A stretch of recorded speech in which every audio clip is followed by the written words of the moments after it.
You're listening to Let Me Tell You Why You're Wrong, all on Georgia Radio Network.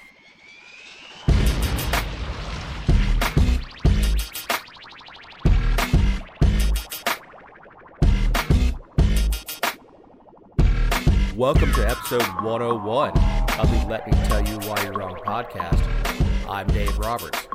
With me is my podcast partner in crime, TV personality, writer, journalist, genius, and all-around good egg, Jessica Szilagyi.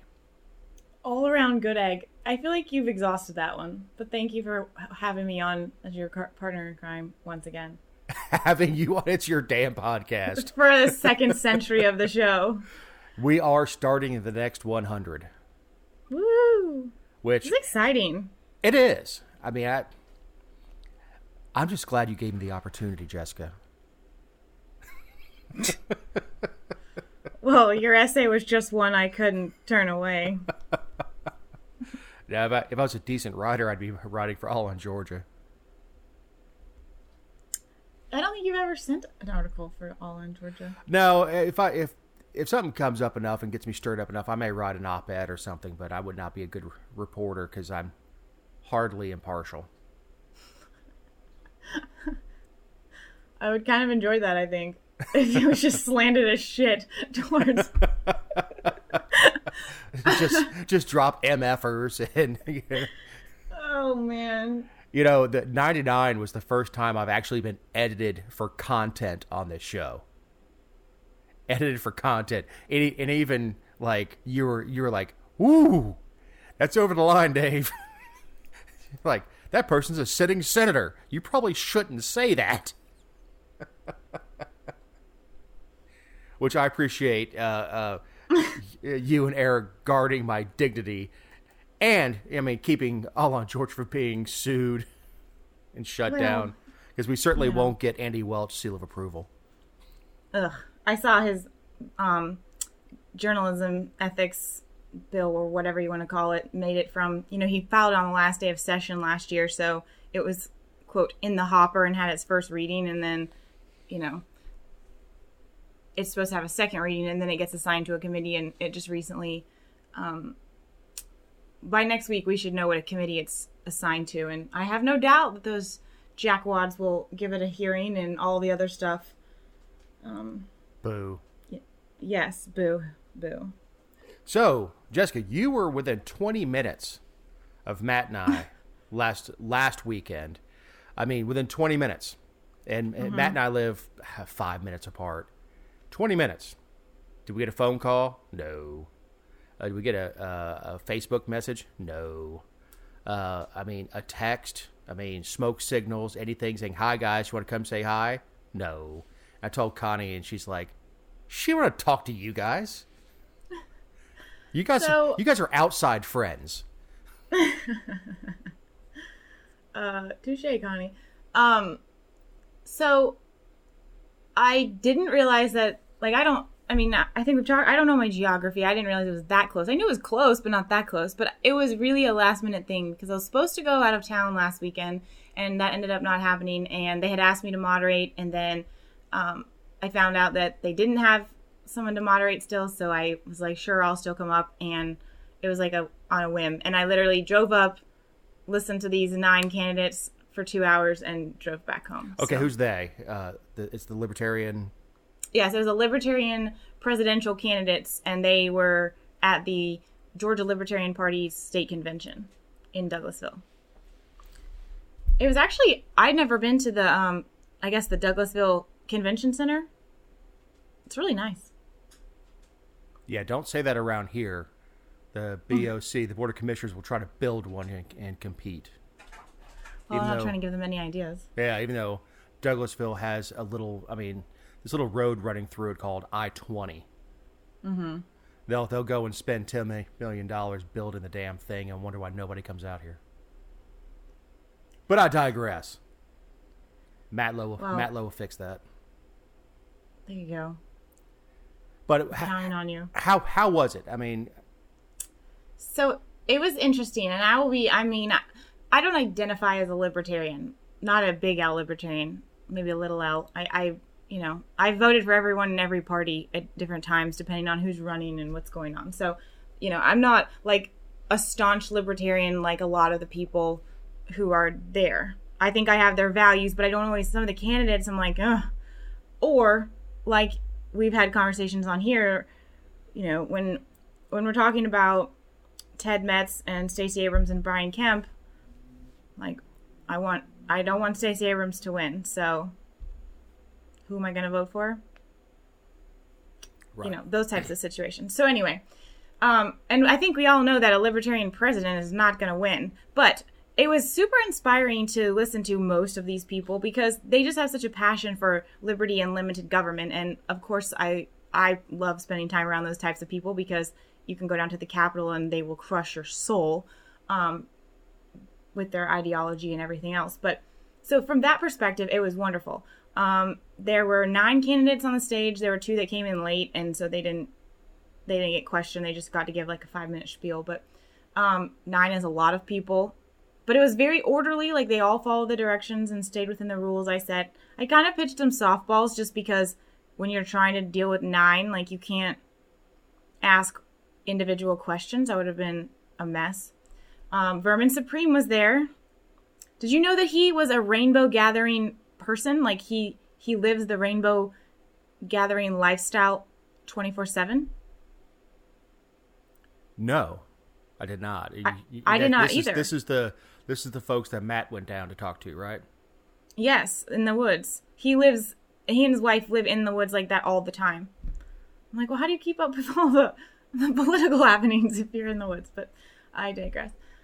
He, like, super nice, super kind, just wonderful human being. Yells a lot, but great human. A couple of them were just pure anarchists, and you're like, what are you doing here? Why you're in the wrong, Libertarianism isn't anarchy, Matt.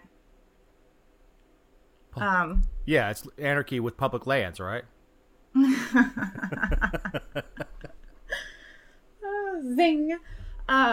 But so some of them were just so far off base. And then there was one guy who was a Democrat. I think he was a Democrat. And then he was a Republican. And then he was an independent governor. And now he's running as a Libertarian president. Lincoln Chafee. But just people like that where you're like, what you're just here because it keeps you doing something because you can't run for president as a Republican or a Democrat now because no one knows who the hell you are. But overall, it was good. And Gary Johnson is not running, so I like that. And there's a couple people who I think I think the best part about it was that there's like 3 or 4 people who have been really busting their behinds, going around to conventions and to events around the country and trying to talk to people about the Libertarian Party and individual liberty and freedom. And all of them are committed. All 4 of those people that have been working really hard are committed if, one of the others gets the, quote, nomination, that they'll continue doing that because they all appeal to different demographics and age groups and types of voters just for the sole reason and purpose of recruitment and spreading the message. Like I said, they're not going to be the president. So they're just, they're just trying to spread the message. And how could you not respect that? Well, yeah. And here's the thing. I consider myself a Republitarian. Mm-hmm. I did get booted out of the Paulding County Republican Facebook for being too libertarian, believing too much in liberty. I know. Oh my gosh. I know. But there are problems with the Libertarian Party. One is it seems to be a repository for a lot of people who are just nuts. And I'm not talking about, I like Gary Johnson. I mean, I was not going to vote for him for president because, he's a bit spacey.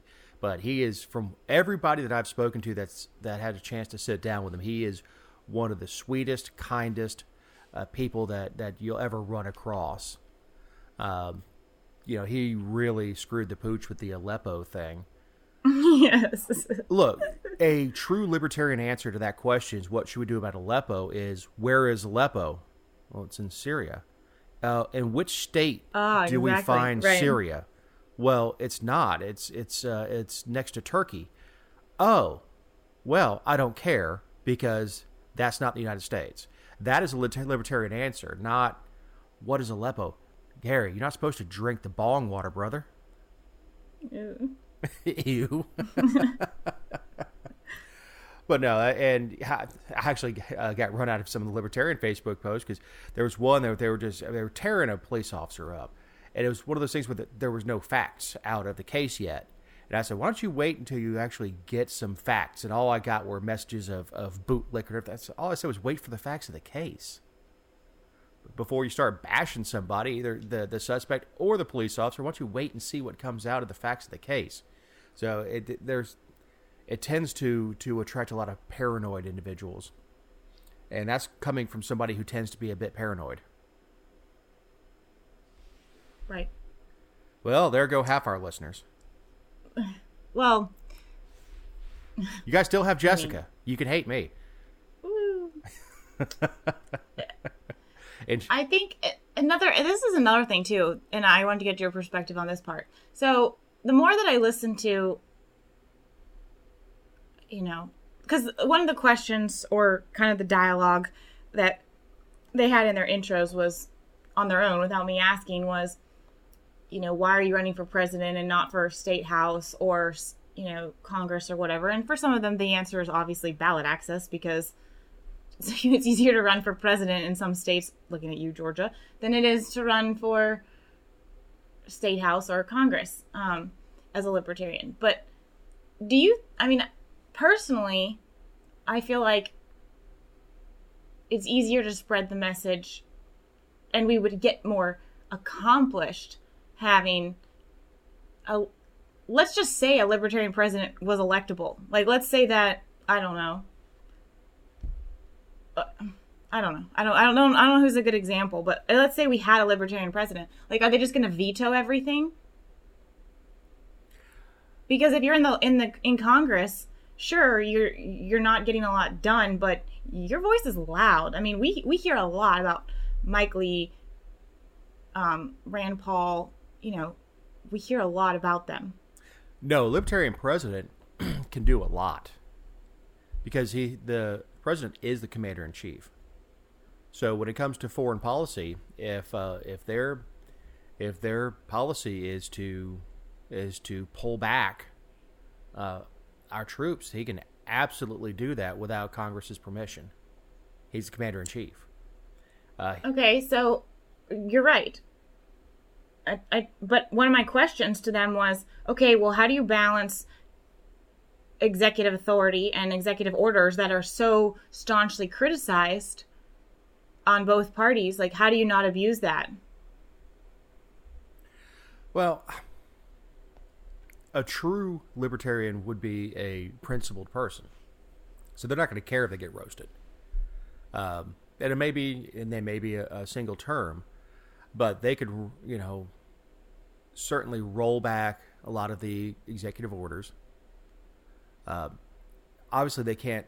No president can affect legislation, and I would think even you would be a traitor to your values if you started issuing executive orders for the way you think things should be, without going through Congress, because the idea of true libertarianism is sticking to the Constitution.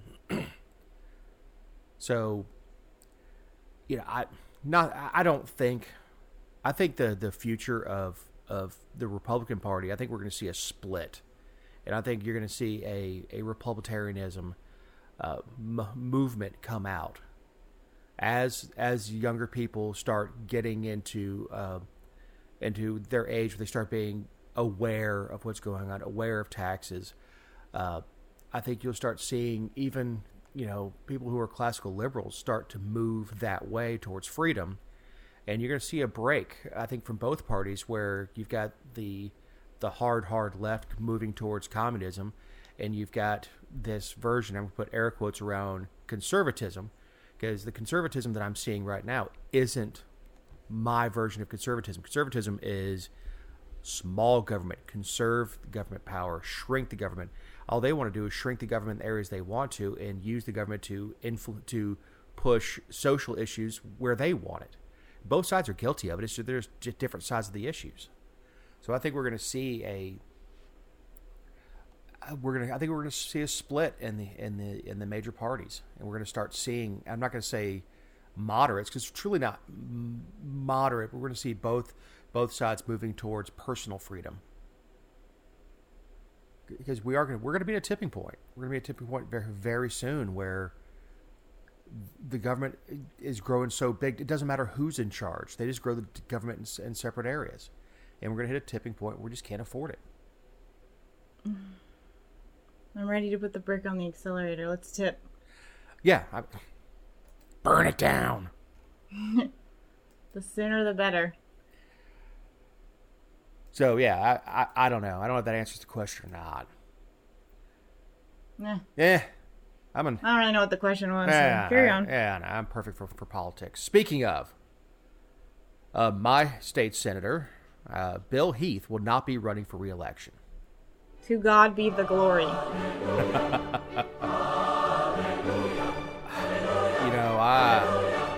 I have been a vocal critic of Bill Heath.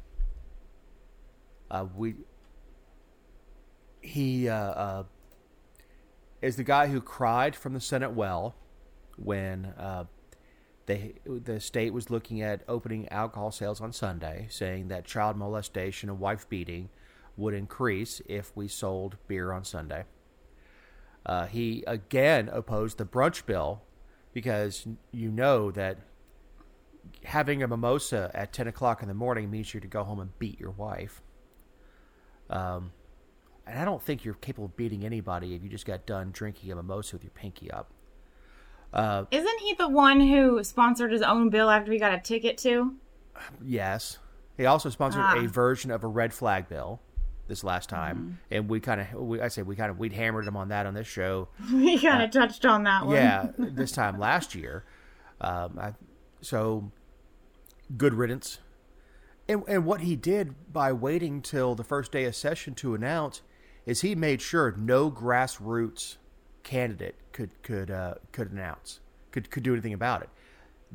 This seat's going to take $250,000 to win. If you're a state rep, your hands are tied. You can't even look at raising money until you're out of session, and qualifying's in March. The primary's in May, so he hamstrung anybody who isn't already an establishment Republican from running. There's no way if I did want to run for that seat, there's no way I could raise $250,000 in a month and a half that would be necessary to mount the campaign to take that seat. I've heard whispers that, and this is speaking of another punching bag on the show, that Boyd Austin, the mayor of Dallas, has been looking at that seat. He was kicking around, hopping in the 14th, which we'll get to in a minute, congressional district race. This is the guy that we talked about, Narda Conkle, waited until qualifying closed before he filed a lawsuit to have her disqualified as a resident of Dallas so that nobody could run against him. He will be able to raise a lot of money because he's got the local car dealers in his pocket, and he's got several people in his pocket. He'll be able to raise some money, but I will oppose his nomination to the party's spot with everything I've got. Not that I hold a grudge. Any particular reason there? He's also the one that I got into an argument at a meeting with about the proper role of government. He came over to talk to me after the meeting just to make sure I wasn't actually violently mad at him. Sure. Which I wouldn't. I Right. mean, I don't have a whole lot left in the tank, but I could take Punkin. He's 5'4" and 5'4" around. I mean, he's Punkin. I said, I ain't got a whole lot left to take. I'm not going to hop in the octagon anytime soon. But that one I could probably handle. But no, I wasn't actually violently mad. We just had a disagreement over the role of government. Otherwise, he's a nice guy. He doesn't have an idea of what the role of government is. Yeah, he also is that beer thing, the beer brewery, and the open records. Yeah. We are going to get our Brew Pub open. That has and he about bankrupted those folks. Luckily, the folks who are building Johnny McCracken's in Dallas did not take any loans. They built it with available cash on hand. Had they had to pay start paying banks back for all the construction costs, they'd have to fold up. Yeah, for sure. It's been over a year. I think it's been 2. Yeah.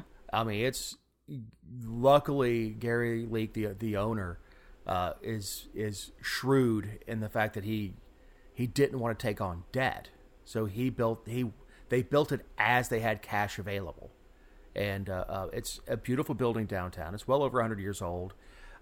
It's going to be an awesome place, but I think we're finally on terminal velocity as far as getting it open. But it was a fight with the city of Dallas. But he did make sure to spend money on signs and obelisks to mark the borders of the city of Dallas. This is also the city that the police chief wants you to register all your Ring cameras so that they can network all of them so they can make sure to keep you safe. Whatever, man. So, more Paulding County news. Our district attorney, constitutional officer Dick Donovan, settled his sexual harassment suit. I say he settled. The state and the county settled. Yeah. 300 grand. $300,000. I mean, harass me. That's not just a grab of a cheek. No. And in fact, Lowe filed an ORR, open records request, and got the entire 180-page report. The only things redacted are some names and social security numbers. And it is respectable, creepy as F. I mean, handwritten cards, biblical quotes, talk about staring at her hands, talking about holding her hand. Really, and this is not her saying that this is stuff he put in writing. Right. And of course he did a huge, up yours when this was filed and did a deposition, like a long deposition. And of course the county had to pay for his attorney, and that's going to end up costing us $65,000. The $300,000, $220 will come from the state. The liability insurance will pick up $75,000, and the county will pay a $25,000 deductible. Now, the $220 from state, that's still taxpayer funds. I don't see where this cost Donovan anything. No, and he hasn't been apologetic. He hasn't been sympathetic. He hasn't been like, let's let the system work this out. Nothing. No, the son of a bitch was still showing up to stuff. He showed up to the Chamber of Commerce and gave an award out to somebody. He was showing up at Christmas parties with his wife. He was still showing up to stuff, and he either totally tone deaf. Like, look, and I think we talked about it on the show. Even if I was falsely accused of harassment, and I was slotted to go give some award at a luncheon, I would send my second in command. Yeah. I would send anybody else, and I would sit in my office. I would come in at 9, close the door, leave at 5, keep my head down, and sign paperwork as needed. That's it. There's just no way until it'd been taken care of. This is not a settlement where it's just a go away. Here's $20,000. This is $300,000. And obviously at 180 pages, it's hard to get through all of it, and because I just got it last night. But at one point, after she says, "Hey, listen, we need to keep this professional. Back off, back off, back off," he keeps sending notes about, "I know you'll come around." And finally, he's like, "Hey, that $500 I lent you, I need that money back." Gave her jewelry. And again, this is all laid out in the findings. I mean, pictures of the jewelry that he was giving, talking about taking car rides with her, talking about, I mean, I'm thinking about you, even to the point where he took out ads in the local paper with just a special phrase that between the two of them to let her know that he's thinking about her. I mean, just the dude's insane. That makes my skin crawl. He's also like 7 feet tall and carries an LCP, which is a Ruger 380 subcompact pistol, like outside of his pants, like in a regular holster. And if you're 7 feet tall, you need to carry a full-size pistol, because it really gives a bad impression when you carry something that small and you're that big. Not that I'm picking on anything, getting petty. The county's also paying $6,000 in mediation fees, Miles Mediation. And I've been to Miles Mediation, and I knew it was going to be expensive when I saw the buffet they put on for breakfast and lunch. It's a very, very nice place to have your civil case taken care of. Well, only the best. Oh yeah, like it could have been handled in an alley somewhere with like 2 crates sitting down and hashing it out. But instead, they went to probably the most expensive Buckhead mediation place they could possibly think of. So anyway, we will have more information as that comes out. We cannot fire him. The Board of Commissioners cannot fire him. They could send a resolution to the governor asking the governor to remove him, and I believe he could be impeached. But there's some high standards to doing that, to removing a constitutional officer, as there should be. It shouldn't be an easy thing to remove somebody that the people have duly elected, even though he ran unopposed. I'm hoping the governor will remove him and will appoint his lead prosecutor, Matthew Rollins. Matthew is a really, really good guy, thoughtful, smart guy. Even though he was a Marine, he's fairly smart for being a crayon eater. But he would be really good in the role, and I would hope that in 2024, I think is when he's up, or 2022, that he will run. I'd support Rollins 100%. Matthews just shows a lot of prosecutorial discretion, and he's a really smart guy, and I like him, even though I make fun of him for being a Marine. Well, I mean, he's already leaps and bounds ahead if he, isn't costing the county $500,000. I have made it a policy to only sleep with my wife. I find that living indoors has grown on me. Mm-hmm. And she can shoot. So, when wedding vows turn into a murder-suicide pact, you take it seriously. There you go. So Kevin Cooke is running for more Paulding County news. Well, he's in Carroll. Georgia 14 Congressional District. This is the seat that Tom Graves is vacating. So Kevin has represented Carroll and Haralson counties since he got elected in 2011. So his first term was 2010. His first term was technically 2011. So he's been there almost a decade. He is, in my opinion, I've worked for him. So full disclosure, I've done his policy analysis for sessions. So, that should tell you at least a little bit of what kind of person he is, because the establishment, big money Republicans aren't hiring me by any means. But he's just consistent and limited government conservative and principled, and I haven't agreed with him on everything, but it hasn't mattered because he's consistent and it's respectable. I don't know.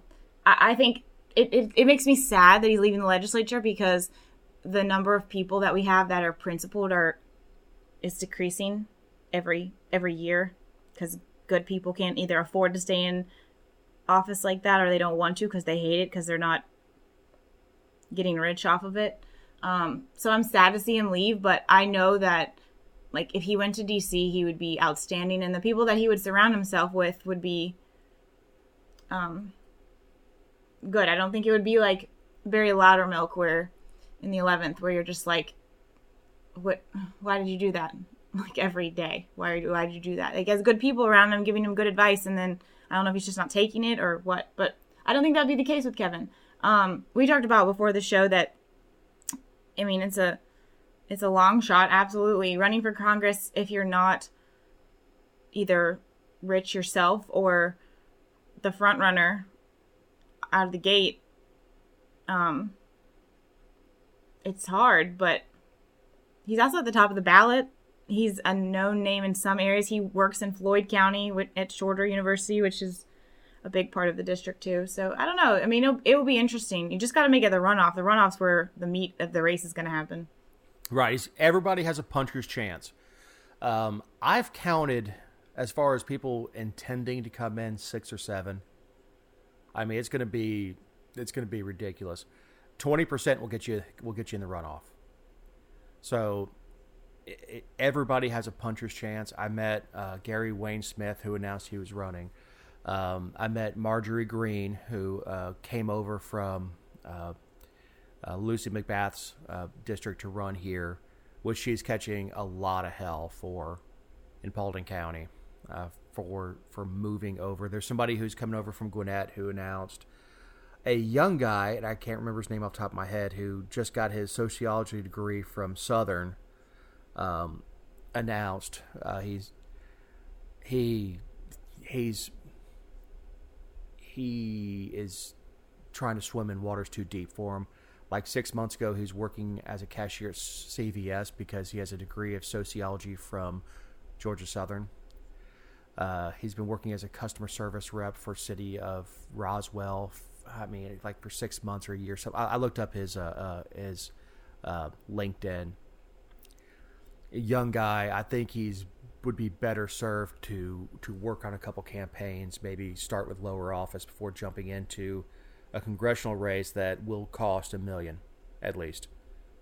I mean, we have Marjorie Greene who's running, and she is a millionaire. We've got a doctor out of Rome, I can't remember his name off the top of my head, who's running, who's a millionaire. It's going to cost $1 million to win the seat, and that is a shame. You know, spend $1 million to win a seat that pays, what does it pay? $120 a year? Mm-hmm. No, $170. $170, and you're there for 2 years. That math doesn't add up. Mm-hmm. No, for sure. So that is going to be it's going to be wide ass open. So everybody's got a puncher's chance if you can just get into the runoff. But I haven't met all the candidates yet. I do know that Queen of Paulding County, Nancy Hollingshed, posted that she was disappointed that this young man didn't come introduce himself and kiss her ring before announcing. She's also the one who banned me from the Republican page for being too libertarian and liking liberty just a little too much after giving money to several Republican candidates. She comments on my stuff and then says she doesn't read my stuff, and says that if she sees my name on it, then she just ignores it. But she's always telling me that she's ignoring it while commenting under it and saying that I'm not a good Republican. I'm like, well, that's because I'm not a Republican, honey. Well, I also told several campaign managers who were running in Paulding County to watch out for. I said, look, you have to understand when you're handling a snake, that you're handling a snake. If you understand what you're doing, you're not going to get bit. But she's a snake. She will smile to your face, and she will, as soon as you turn your back, she'll bite you. You know, it's sort of like Steve Irwin. The moment that he got too comfortable, boom, a barb in the heart. So he, just to know that you're dealing with someone who has no ethics, no morals, limited intelligence, and will do mental gymnastics to justify anything that she wants, and doesn't truly believe in freedom, doesn't truly believe that in any of the true principles of the party of Jefferson. She just wants to retain power. So we'll have to cut that little piece out and email it to her. I can't post it on the Facebook page because I've been banned. So speaking of bad government, Statesboro got their bus. Well, easy. Easy. They didn't get their buses yet. However, they're close, and they're just going to... We talked about this bus transit nonsense in Statesboro where they wanted to have this $811,000 year one plan that would only be $658,000 in the years that followed. That's the cost to taxpayers at different levels of government, and it was going to make $72,000 a year. Like that government math, though. But anyway, they realized we talked about that on the show, and then at the next meeting, they're like, "Oh shoot, we actually found out that the money we were going to get from the feds is already being given to someone else, so we would have to pay all of it." And they're smartly said, "Well, we can't do that." So they went back to the drawing table, decided that they're going to charge less, use smaller buses, go fewer places, and still do the bus transit thing. And so they announced last week that Statesboro is getting bus rapid transit. The average commute time will be like 40 minutes to an hour around the city, which is ridiculous. I mean, Statesboro's not that big. And then, they have no idea what their ridership will be. They don't have any, they're just doing it. They're just doing it. Well, you can't really take all this to heart. When people write articles, they want them, they put headlines out there so that you click on them. We all know that's how it's done. So we really don't know if there are any facts in this article or who actually wrote it.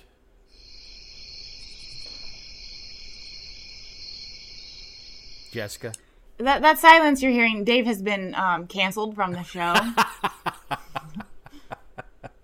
So I'll just take it away for the rest of the remaining 20 minutes we have this week, because Dave's done. No, I wrote the article. Thank you. And Allison, if you're listening, it has lots of facts because I was there and I wrote all the facts. Gosh. Anyway. That never gets old. Well, to me, I mean, the listeners were like, "Oh, Jesus." I don't think it gets old either, though, because it happens all the time. Like, I've had people do that for years and years and years. Like, when I was still writing on my own little blog, I had some guy comment. It was an opinion piece, of course. And he's like, "You need to stop reading this blog. It's corrupting your mind." And I was like, well, I'm not reading it. I'm writing it. So. It's written by a Jessica Szilagyi. Yeah, that name you see on my Facebook profile is the same name on the blog. Yeah, how do you miss that? It's not Jessica Jones. Mm-mm. I mean, there are multiple Jessica Szilagyi's out there. I know. Which there are multiple Matt Lowe's out there. I mean, I was shocked. But there's only one Matt Newlow. Yeah, but the fact there are more than one Matt Lowe is scary. Well, he made 7 more. He made 7 more. Or however many. Just like an echo chamber of public land. Poor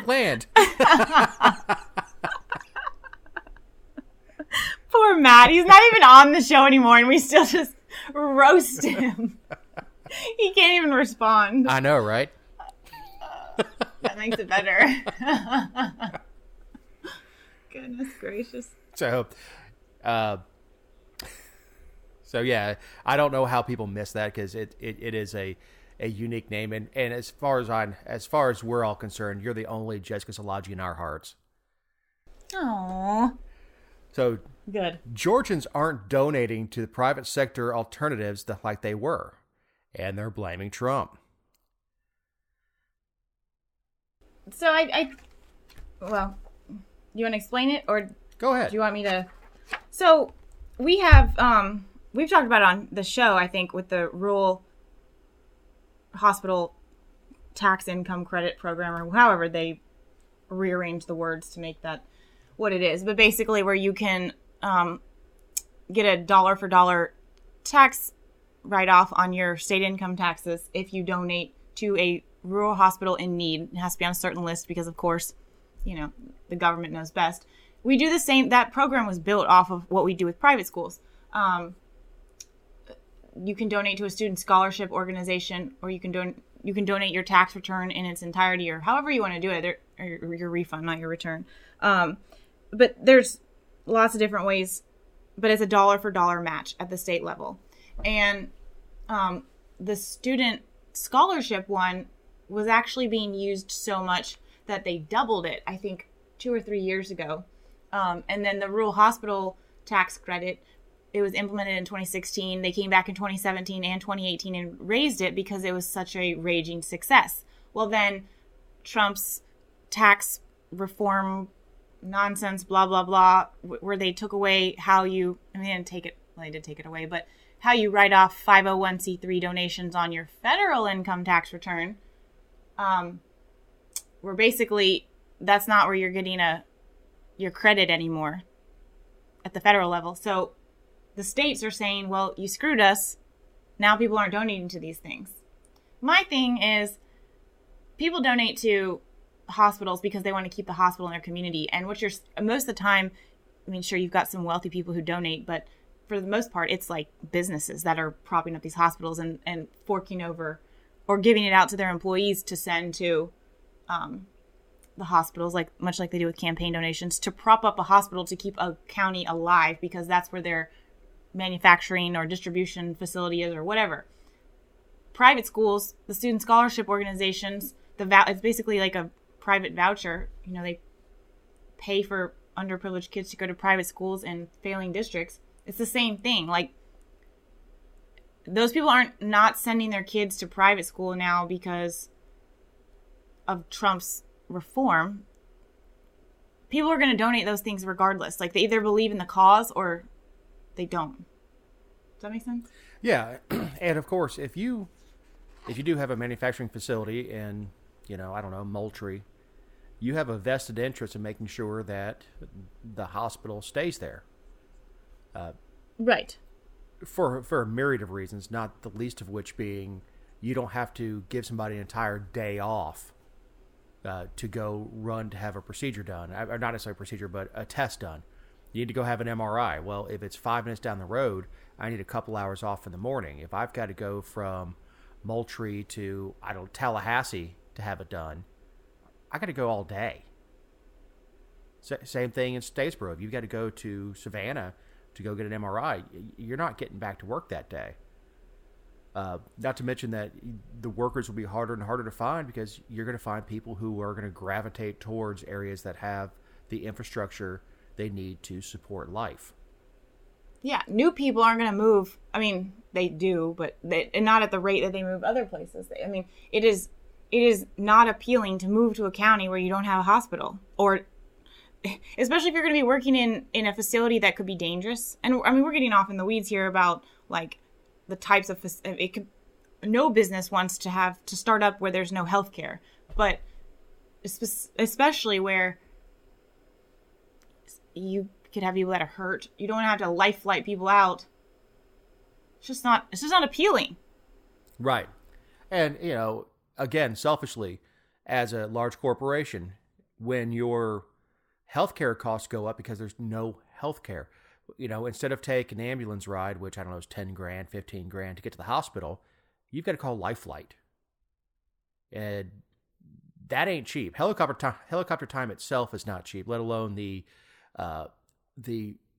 really well trained, well compensated medics that are on these flights, the equipment that's on these flights.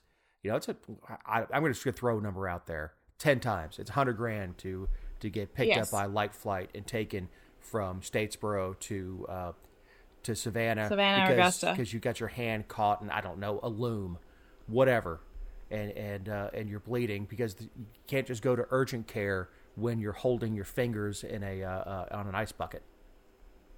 Right. So So all these people, to come back from that rabbit hole we went down, all these people who are donating to these programs are doing it because they either need to keep the cause of what they're doing going, or they believe in it. right. This isn't like donating to, I don't know. I mean, yes, there are very rich people who donate because of the tax write-off. I know that was happening, but don't most smaller donations come from people who believe in a cause? Like, if I send something to an animal group, it's because I want to help the animals, not because I'm like, oh, I'm going to document this $100 check on my tax return. Right. But when you start talking about running a hospital, it takes a bunch of $100 checks to keep a hospital open. Sure. But I think the big donors are still donating because they're not there. It's a bigger picture for them. It's not like a household where you were going dollar for dollar. Well, and it's also it fits the narrative that the tax cuts are for the rich and it's, the poor and minorities are the hardest hit. It fits the narrative to sit there and blame to blame Trump. It's convenient to do right now. Great. The next thing is a difficult topic. The Death with Dignity Act proposed in Georgia. Senate Bill 291 was filed. Two state senators, Steve Henson and Nan Orrock. If passed, legislation would give doctors the authority to prescribe medical aid in dying medications to patients who have 6 months to live or less. The medication would only be available if the patient was mentally capable of making the decision with all available information and voluntarily made the decision to end his or her life.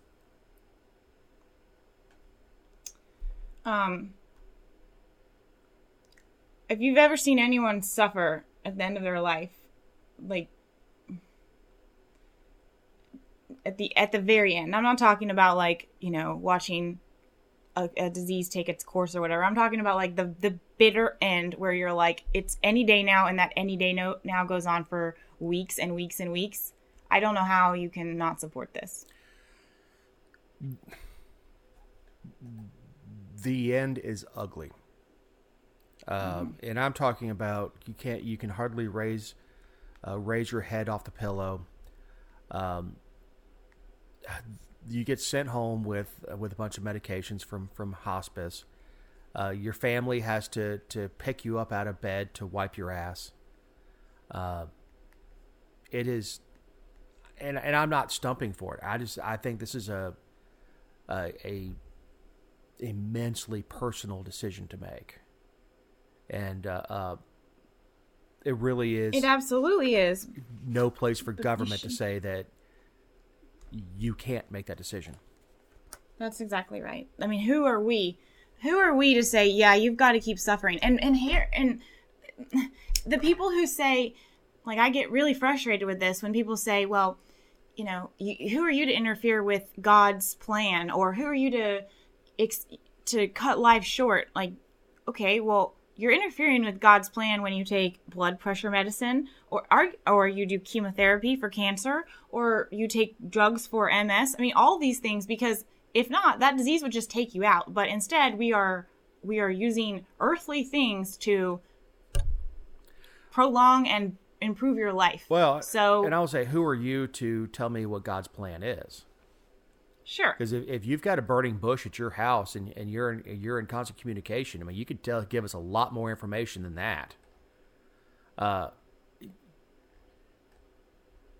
But taking this back to where we live, it's not the role of government to tell you what you can and can't do in that area. This is a personal decision between you, often your spouse, and your family. Is, a lot of times by the time this happens, the family's relieved. I mean, of course, yes. you You miss your husband, you miss your wife, you miss your mom, you miss your dad. You know, you miss your friends, miss everybody, miss you. But they've been grieving for a lot of times months, if not years, watching this happen. And the bitter end, like you said, can be months. And it's months of just torture, where, you know, if you've ever been around somebody who's terminal and just listen to them whimper. I mean, you know, you don't treat an animal like that. When an animal gets to the point where its life is nothing but pain, we consider it a kindness to alleviate the pain, and it hurts us to do it. And it's a horrible decision to have to make, and nobody likes making that decision. But it's, you know, ultimately, a lot of times it's the right thing for the animal. You know, a horse breaks his leg, they can't recover from it. They don't have an ability to recover from it. You know, I love my dog. You know, and most people really love their pets, but they would not torture an animal the way we torture humans. Well, and you're also, and not that I'm equating pets to humans, but like, think about the agony. If you've ever had to put an animal down, like the agony you go through trying to decide when the time is right. We're making that decision for another thing that is living and breathing. This is making that decision for yourself. And there are implications to this. I mean, it's technically still suicide, and under the laws of our state right now, suicide, you can't collect life insurance policies and for a lot of them, and there's certain things, there are implications from doing this, and this person is still willing to do that. I think we should respect it. Well, also, the life insurance depends on your policy and how long you've had it.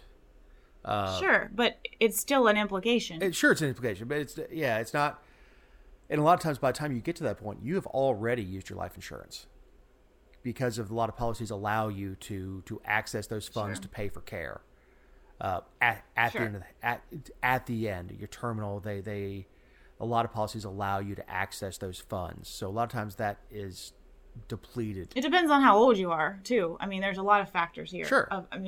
None of these cases would be the same. That's another thing. Like, just because your uncle was on the verge of death and bounced back doesn't mean that my grandmother might. And I'm sorry, but how is, there are people who will end their life regardless. So would you prefer that they do it under the care of a medical provider in a peaceful way, or do you want them to put a gun in their mouth or overdose on medication on their own and mess up? There's just so many, there's a reason that they're talking about dignity of this. There's dignity to it. Well, and you know, the fact is, neither one of us are qualified to make that call. And God, for ourselves, we are. Well, I was about to say, God willing, we'll never have to. Right. So just like it's not right for me to say whether or not your grandmother should take the magic pill or shouldn't, that's her decision. And that's something she's going to discuss with her family. You know, the easiest, but the most clean-cut way of saying it is not the role of government. I mean, it's just not the role of government. If you want to say that it's wrong for your family, and your reading of the Bible, and it violates your faith, great, don't do it. Right. But it doesn't mean that you have a right to force somebody else to do it. Force somebody else to ride out to the bitter end. And look, I've been around a few of these, and it's not fun. And this is not somebody who's at the point where they can't make rational decisions. This decision has to be made beforehand when they have the mental capacity. It takes a second opinion by an independent physician that would be required not only to confirm the diagnosis, but ensure the patient is mentally capable of making such a decision. Both doctors must inform the patient of palliative care, hospice care, and pain control options. So this is not one doctor who's like, man, you're not going to make it here. Take this and lend it. This is a process to go through to satisfy their Hippocratic oath, and satisfy this regulation to say, look, it's not another doctor in his practice. This is an independent physician that's going to review your case, who's going to examine the patient, talk to the patient, and make sure that they have the cognitive ability to make that call for themselves. This is not, my wife has dementia. She doesn't know what's going on. She wants to die. Can we get a pill so I can marry the 20-year-old down the street? Right. It's sad. It's a sad topic, but I'm glad that somebody filed the bill just so we can have the conversation. Like, this isn't going anywhere this session. First of all, it's by Democrats, and it's election year, and Georgia's way behind the curve on just about everything. But I'm glad we're going to have the conversation. I want people to talk about it. I want people to learn. I want people to share their stories so that other people understand that it's not the proper role. Like, it's not your decision to make for somebody else.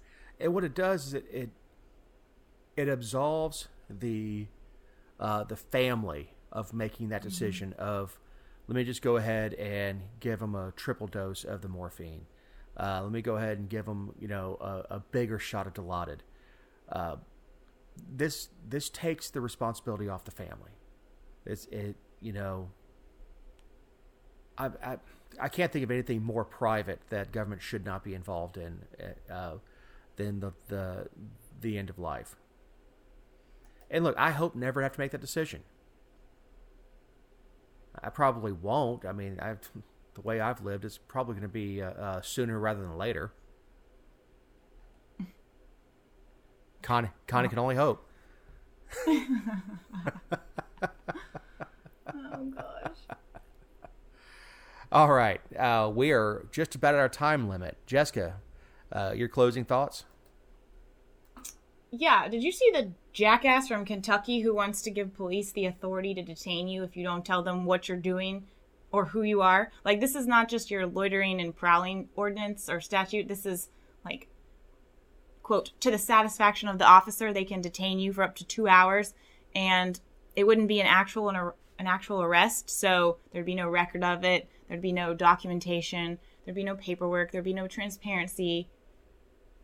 Republican lawmaker just legislating the hell, like, Fourth and Fifth Amendment be damned. Why do you hate cops? Jesus. God, I hope this doesn't go anywhere. That's absolutely ridiculous. Absolutely ridiculous to think that unacceptable. Because you were unsatisfied. First of all, I've never been asked where you headed. Not that I can recall. That usually doesn't happen in modern law enforcement that I experience. Like, where are you headed? None of your damn business. Well, I've been asked that. Have you? But yes, I have. When I've been driving, if I'm speeding, I've been asked that. And I usually say a council meeting, and they say, "Oh, well, drive safe," because they don't like the council people either. But there's two different things here. I mean, this isn't just for traffic stops. There's different rules for traffic stops, because under the guise of driving is a privilege, not a right. This is just in general. Like, you're on the street corner, and if you don't answer to the satisfaction of where you going or who are you, you can be detained for 2 hours. That's ridiculous. Yeah. Because you're about to commit a crime. Like, we're all about to commit crimes. Yeah. The standard answer is to your house. Where are you going? Oh, your house. You're at work.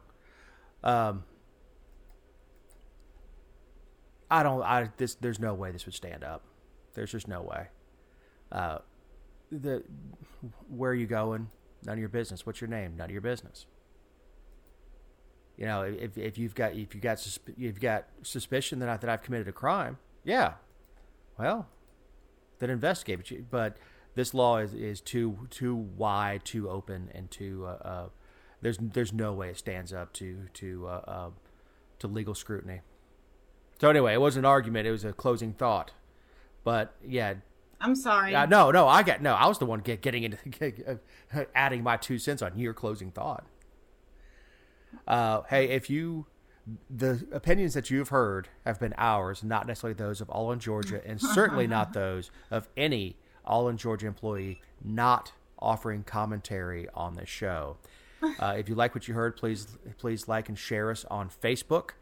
My closing thought is I hope that impeachment trial goes on for 6 months, not pro or anti-Trump or pro or anti-anybody, but it's going to be amusing to see 100 senators in their seats, shut up, can't talk, can't play on their phones, and have to just sit there and be quiet and do nothing else. So at least the taxpayers of this country will be safe while they can't do anything. So that's my 2 cents. So for Jessica Szilagyi, for our editor, Eric Cumby, I'm Dave Roberts. Have a great week.